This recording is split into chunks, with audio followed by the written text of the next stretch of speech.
Robot की जादुई आम बाइक। कुणाल अपनी बाइक से तेजी से घर जा रहा था। तभी कुछ डाकू घोड़े पर सवार उसके पीछे पड़ जाते हैं।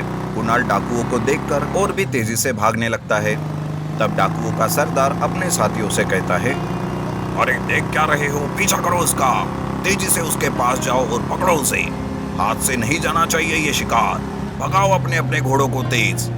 कुणाल डाकुओं से बचने के चक्कर में बाइक से जंगल चला जाता है। तभी अचानक वहां एक जादुई दीवार प्रकट होती है। कुणाल बाइक के साथ दीवार के अंदर चला जाता है और वो दीवार फिर से गायब हो जाती है। डाकू भी कुणाल के ना दिखने पर वहां पे सोचने लगते हैं कि वो किधर चला गया। थोड़ी देर के बाद वो डाकू भी वहां से चले जाते हैं। इधर कुणाल एक अलग ही दुनिया में पहुंचा रहता है। अरे वाह, कितनी सुंदर है ये जगह। आज से पहले तो कभी मैं इस जगह पर नहीं आया, लेकिन अब यहाँ से बाहर किस तरह निकलूं?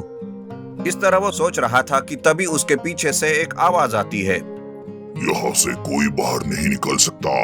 दरअसल तुम मेरी ही वजह से यहाँ अंदर आ चुके हो और अब मैं तुम्हें खाकर मेरी भूख मिटाऊंगा। कुणाल ये सुनकर उस आवाज की तरफ देखने लगता है। तब उसे वहां एक भयानक सा राक्षस दिखाई देता है। उसे देखकर वो अपनी बाइक को स्टार्ट करके वहां से भागने लगता है। दरअसल राक्षस जंगल में आने वालों को पकड़ने के लिए जादुई दीवार प्रकट करता था और जो कोई उसके अंदर आता वो उसे मारकर खा जाता था। उसी तरह कुणाल भी उस राक्षस की दुनिया में चला गया था। कुणाल राक्षस से बचकर भाग रहा था कि तभी उसके सामने एक जादूगर प्रकट होता है। वो जादूगर उसे लेकर उसी जादुई दीवार के पास आता है और कहता है, देखो बेटा, मैं एक जादूगर हूँ। दरअसल ये मेरे पूर्वजों ने बनाई हुई दुनिया है। हम सब यहाँ खुशी से रह रहे थे, लेकिन पता नहीं ये राक्षस कहाँ से आया और उसने हमारे सारे लोगों को मारकर इस दुनिया पर कब्जा कर लिया। मेरे दादाजी ने मुझे जैसे तैसे बचा लिया, तब से मैं यही चुप कर रहता हूँ बच्चा। जादूगर की बात सुनकर कुणाल कहता है, तो फिर तुम मेरे साथ मेरी दुनिया में चलो, नहीं तो वो राक्षस तुम्हें कभी ना कभी मार डालेगा। नहीं नहीं बच्चा, मैं इस राक्षस से अपनी ये जादुई दुनिया वापस लेकर ही रहूंगा, फिर चाहे कितने भी दिन लग जाए। लेकिन तुम ये जादुई आम ले लो, इससे तुम ये दीवार पार कर सकते हो। जाओ बेटा, जल्दी जाओ। देखो वो राक्षस इधर ही आ रहा है। कुणाल उस जादुई आम को लेकर बाइक के साथ दीवार पार करके अपनी दुनिया में वापस चला आता है और वो सही सलामत जादुई आम लेकर घर पहुंच जाता है। पर उसके मन में उसी जादूगर की बातें चल रही होती है। वो सोचता है, कुछ भी हो, लेकिन उस जादूगर की वजह से मैं आज जिंदा हूँ। कहीं उस राक्षस ने जादूगर को पकड़ तो नहीं लिया होगा? बेचारा, मेरी वजह से वो जादूगर खतरे में फंस गया। नहीं नहीं, मुझे उसकी मदद करनी ही पड़ेगी।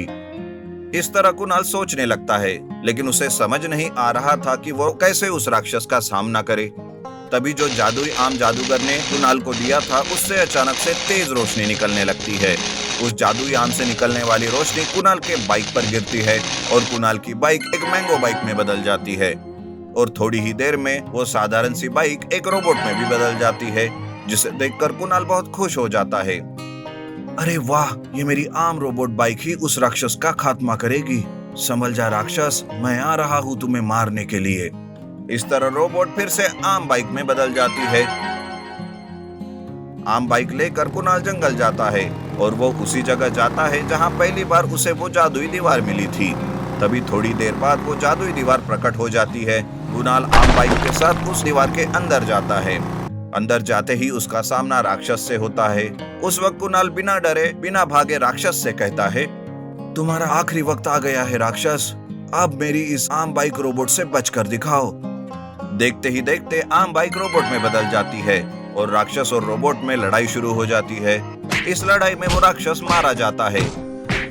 उसी वक्त जादूगर भी वहां आता है और राक्षस को मरा देखकर कुणाल का वो धन्यवाद करता है। तब कुणाल कहता है, ये सब तो आपके ही दिए हुए जादुई आम की वजह से हुआ है। इस तरह कुणाल और जादूगर दोनों अच्छे दोस्त बन जाते हैं। कुणाल अपनी आम बाइक से वापस अपनी दुनिया में चला आता है और जब भी कोई मुसीबत में रहता है, तब कुणाल की आम बाइक रोबोट में बदलकर उसकी मदद करती है। Lamborghini car robot versus JCB robot fight. Naresh restoration का काम करता था। पुरानी गाड़ियां ढूंढ ढूंढ कर उसका रिस्टोरेशन करता और उसे बेच देता था। एक बार वो जंगल में गया था, तभी उसे अचानक एक पुरानी लैम्बोर्गिनी कार मिली। वो जेसीबी की मदद से उसे अपने गैराज में लेकर उसका रिस्टोरेशन करने लगता है। तब वो सोचता है, इस लैम्बोर्गिनी कार को मैं मेरे लिए बनाऊंगा और उसमें ऐसे ऐसे फीचर्स डालूंगा कि सब देखते रह जाएंगे। नरेश इस बारे में अपने दोस्त इंजीनियर महेश से बात करता है। महेश भी नरेश को मदद करने लगता है। उन दोनों की मेहनत से वो लैम्बोर्गिनी कार रोबोट बनाते हैं। वो लैम्बोर्गिनी कार का टेस्ट करने हाईवे पर जाता है। बीच रास्ते में वो कार को रोबोट में बदल देते हैं। चलते चलते कार भी रोबोट में बदल जाती है। तब नरेश महेश से कहता है, महेश मेरे दोस्त, बहुत बहुत शुक्रिया।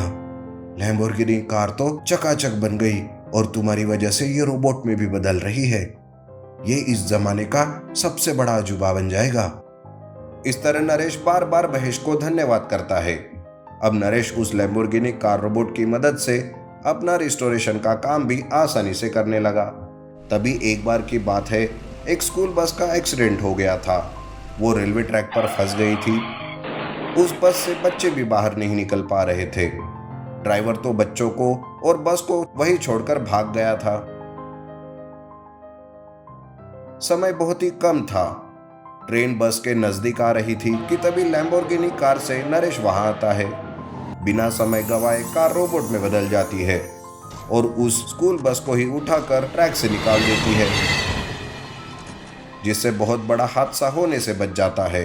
नरेश की सभी लोग वाहवाही करने लगते हैं, पर महेश ये सब देखकर पता नहीं क्यों जलने लगता है। अरे मैंने नरेश को लैम्बोर्गिनी कार रोबोट बना कर दिया, पर मेरा तो कोई भी नाम नहीं ले रहा है। सब नरेश की ही तारीफ कर रहे हैं। नरेश भी लैम्बोर्गिनी कार के मजे ले रहा है। इस तरह महेश के मन में नरेश के प्रति ईर्ष्या होने लगी। वो उसके कार को चुराने का ठान लेता है। वैसे महेश के पास रोबोट की कोई कमी नहीं थी, पर वो नरेश को कभी आगे नहीं जाने देना चाहता था। एक रात वो अपने जेसीबी रोबोट को नरेश के घर भेजता है। उसका जेसीबी रोबोट लैम्बोर्गिनी कार को चुरा कर महेश के पास ले आता है। चलो, आखिरकार लैम्बोर्गिनी कार रोबोट मेरे पास आ ही गई। अब मैं इसे उस नरेश के हाथ आने ही नहीं दूंगा, इसे छुपा कर रख दूंगा। इस तरह महेश अपने लैब के पीछे वाले कमरे में उस लैम्बोर्गिनी कार को छुपा कर रखता है और उसकी रखवाली के लिए उस जेसीबी रोबोट को भी रख देता है। उधर घर में कार को ना पाकर नरेश परेशान हो जाता है। वो अपनी कार को ढूंढने लगता है।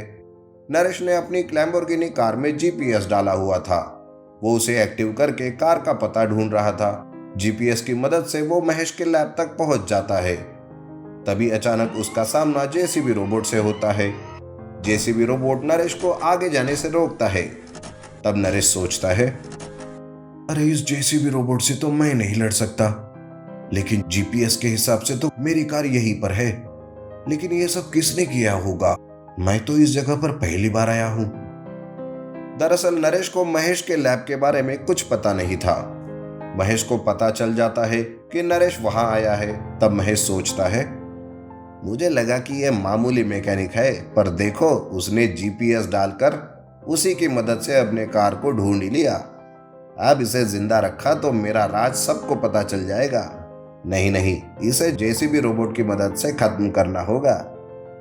इस तरह महेश अपने जेसीबी रोबोट को नरेश को मारने के लिए भेज देता है। नरेश जेसीबी रोबोट की वार से बचने की कोशिश करता है। तभी अचानक बचते बचाते नरेश को अपनी लैम्बोर्गिनी कार दिखाई पड़ती है। वो जल्दी से अपने पास रखे हुए रिमोट से कार को रोबोट में बदल देता है। लैम्बोर्गिनी कार रोबोट आगे आकर जेसीबी रोबोट को नरेश पर वार करने से रोक लेता है। अब उन दोनों के बीच में ही लड़ाई शुरू हो जाती है। उधर महेश लैब से सब कुछ देख रहा था। वो लैब से बाहर आता है। महेश को देखते ही नरेश सब समझ जाता है। तब नरेश कहता है, महेश, मुझे तुमसे ये उम्मीद नहीं थी। ये सब तुमने किया है। एक बार बोला होता तो मैं ये लैम्बोर्गिनी कार रोबोट तुम्हें दे देता। लेकिन महेश सुनने के मूड में नहीं था।